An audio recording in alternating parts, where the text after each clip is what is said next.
नमस्कार दोस्तों। आज सावित्री की वीडियो लगभग सभी लोगों ने देख ही ली होगी। तो आज का जो टॉपिक था सावित्री का, आप सबों ने देखा।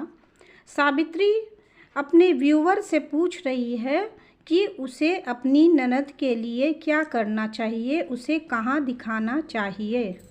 तो मेरा एक सवाल है, और वो भी नारायण जी से उर्फ गणेश जी से, कि क्या आप लोग अब तक सावित्री का इंतज़ार कर रहे थे कि सावित्री आगे बढ़ेगी तब आप लोग इलाज करवाएंगे अपनी बहन का।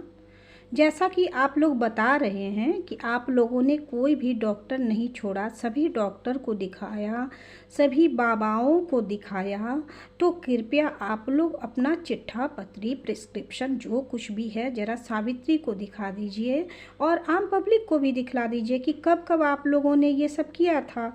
मतलब कुछ दिन पहले तो किया ही होगा ना। अभी तो सावित्री जब से गई है आपके यहाँ, पिछले 6 महीने से सावित्री अक्सर ही बीमार रहती है और सावित्री का प्रॉपर ढंग से इलाज नहीं हो पाता है। आप लोग डॉक्टर के यहाँ बहुत कम ही जाते हैं, दवाइयाँ ला कर खाते हैं और ठीक हो जाते हैं। अभी तक तो सारे लोगों ने यही सारी चीज़ें देखी हैं। अभी सावित्री के सर में जो चोट लगी थी उसके लिए हम सभी लोगों ने कहा था कि सावित्री का प्रॉपर इलाज कराइए, उसके ब्रेन का चेकअप कराइए, चोट कहाँ पर लगी है। और फिर कुछ दिनों के बाद उसे चक्कर आने लगे। वो बोल रही थी कि कैमरा उसने पकड़ा हुआ था और उसके मुंह से आवाज़ नहीं निकल रही थी। तो क्या आप लोगों ने जाके उसके ब्रेन का चेकअप कराया? नहीं कराया, उसे लाइटली लिया। इसी तरह से कहीं आपकी सिस्टर के साथ भी तो नहीं हुआ था? कभी कभी चोट लगी हो, कभी कुछ हुआ हो, कोई हादसा हुआ हो जिसके कारण उसके ब्रेन पर असर पड़ा हो और आप लोग बाबाओं को दिखला रहे हो। प्रॉपर जो डॉक्टर होते हैं, न्यूरो सर्जन होते हैं, ब्रेन के सर्जन होते हैं, उनसे आप लोगों ने दिखलाया नहीं और जाकर फिजिशियन को दिखाया हो। जब तक आप अपनी सिस्टर के हिस्ट्री नहीं बताएंगे कि कैसे ये सब हुआ, तब तक कोई भी आप लोगों को सजेशन नहीं दे पाएगा। हाँ, बागेश्वर धाम जाने के लिए या अन्य किसी बाबा के पास जाने के लिए ये सजेशन कोई भी आपको दे सकता है। ये तो कोई बात नहीं हुई, ये प्रॉपर इलाज भी नहीं हुआ। अभी तक कितने लोग ये कहेंगे कि बागेश्वर धाम में जब भूत एक बार भाग जाते हैं तो दोबारा नहीं आते हैं? कोई भी पेशेंट ऐसा मिलेगा क्या वो जो ऐसा कहे कि हाँ वहाँ पर भागे थे तो फिर दोबारा नहीं आए थे? फिर भी आप लोग जाना चाहते हैं बागेश्वर धाम तो ज़रूर जाइए। जब सावित्री को आपने मायके नहीं भेजा, आप खुद झारखंड नहीं गए, तो अपने घर से उतनी दूर अपनी बहन के लिए बागेश्वर धाम आप लोग जाएंगे? किस किस को ऐसा लग रहा है कि ये लोग जा सकते हैं? देखो, कोई मैं गलत बात नहीं कहना चाहती हूँ, लेकिन आज जिस तरह ये लोग बैठ कर बातें कर रहे हैं कि हर अमावस को मेरी बहन के साथ ऐसा होता है, तो ऐसे तो कितने ही अमावस बीते होंगे।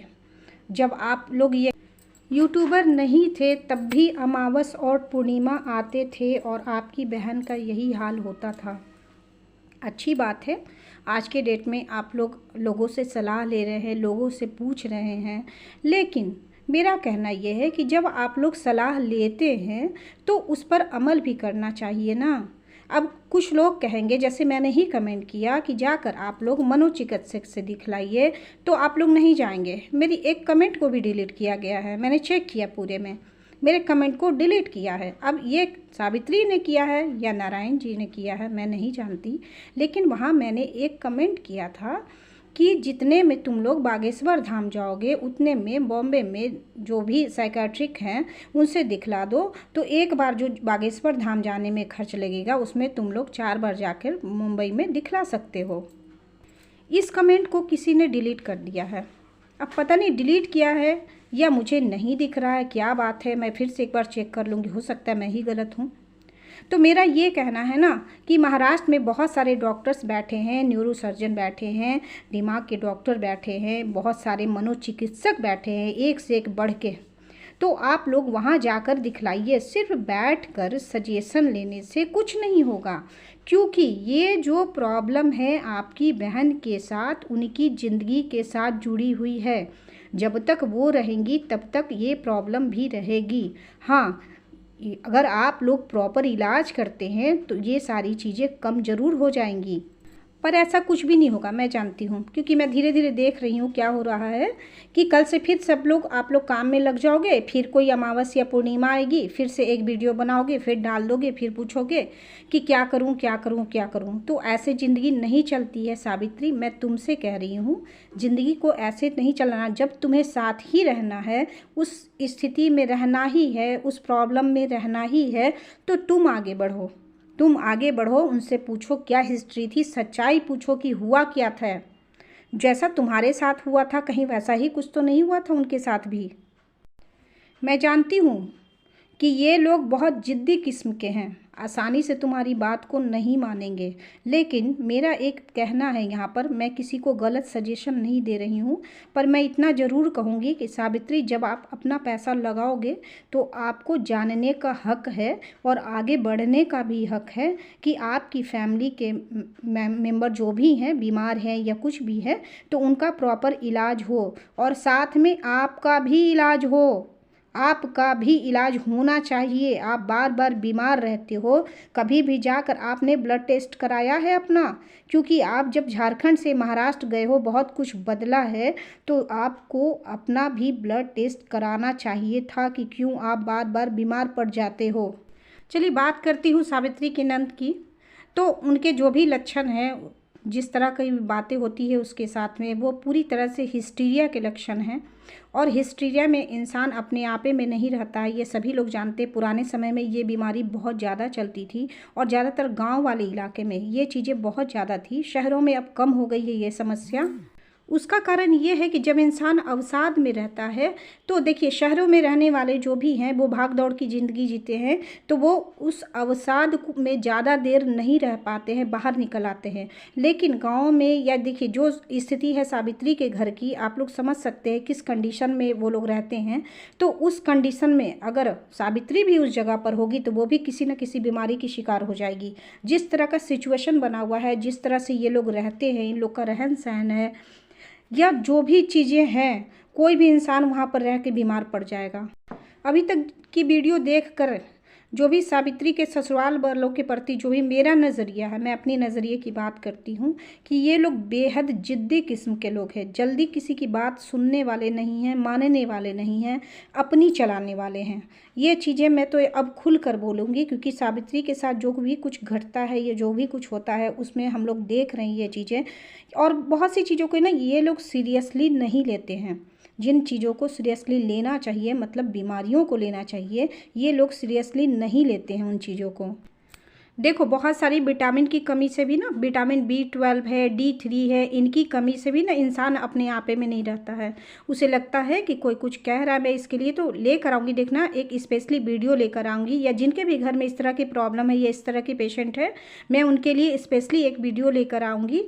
और बस एक बार आप लोग अमल करके देखना उस बातों पर, जो बातें मैं बताऊँगी मेडिसिन को लेकर, आप लोग 1 से 2 बार बस उसे अमल करके देखना, उन बातों को मान कर देखना और देखना पेशेंट पे उसका असर पड़ता है या नहीं पड़ता है। तो मैं ये कहना चाह रही हूँ कि विटामिन्स की कमी के कारण भी सावित्री की नंद के साथ इस तरह की प्रॉब्लम हो सकती है। क्योंकि D3 की जो कमी होती है ना, वो अक्सर जो हम लोग कहते हैं ना कि भूत है उसके ऊपर, या कोई कुछ भी है, कोई आत्मा सवार है, ये D3 की कमी के कारण भी ऐसा होता है। लेकिन यहाँ पर जो पूरी स्थिति बन रही है वो हिस्टीरिया की स्थिति बन रही है। पूरी तरह से ये समझ में आ रहा है कि सावित्री की नंद को हिस्टीरिया का अटैक आता है, जिसके कारण वो कभी नॉर्मल रहती है और कभी आपे में नहीं रहती है। तो इसके लिए उसे मनोचिकित्सक से दिखाना बहुत ही ज़्यादा ज़रूरी है। प्रॉपर इलाज होगा उसका, उसे मेडिसिन्स मिलेंगे जिससे वो रिलैक्स रह पाएगी। बहुत सी ऐसी दवाइयाँ दी जाती है जिससे पेशेंट बहुत देर तक सोता है और उसके कारण वो ठीक भी हो जाता है। लेकिन इसमें कोई जादू होने जैसी चीज़ें नहीं रहती हैं, ये धीरे धीरे ठीक होगी। आप लोग चाहोगे ना कि 1 महीना इलाज करा लिया, हो गया, बहुत हो गया, बस अब छोड़ देते हैं, तो ऐसे नहीं होता है। कभी कभी सालों लग जाएंगे, 2 साल भी, 3 साल भी दवाइयाँ चलेंगी। तो इसके लिए आप लोग पहले तैयार हो जाइए कि आप लोगों को इलाज कराना है और ठीक कराना है। अगर सीरियसली आप लोग ठीक कराना चाहते हैं तो सही वे में जाएँ, सही दिशा में चले और सही तरह से उसका इलाज कराएँ, तो सारी चीज़ें अपने आप नॉर्मल हो जाएगी और वो कुछ हद तक ठीक हो जाएगी। अब चलिए मैं सारे व्यूअर से कहना चाहती हूँ कुछ बातें।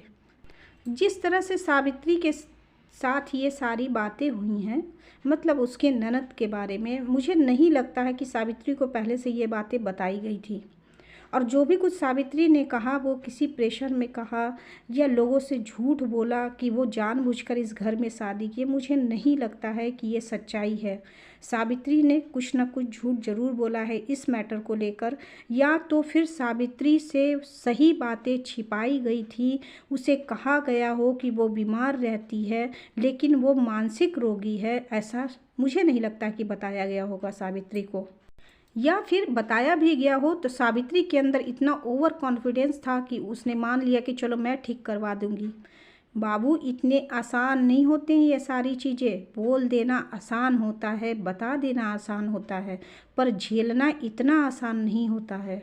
तो चलिए, चलते चलते फिर मैं एक बात कहूँगी, सावित्री अगर आप राय लेते हो लोगों से तो उनकी बात को माना करो। यूँ बैठकर डिस्कस करने से कुछ नहीं होगा, आगे बढ़कर इलाज करने से सब कुछ ठीक होगा।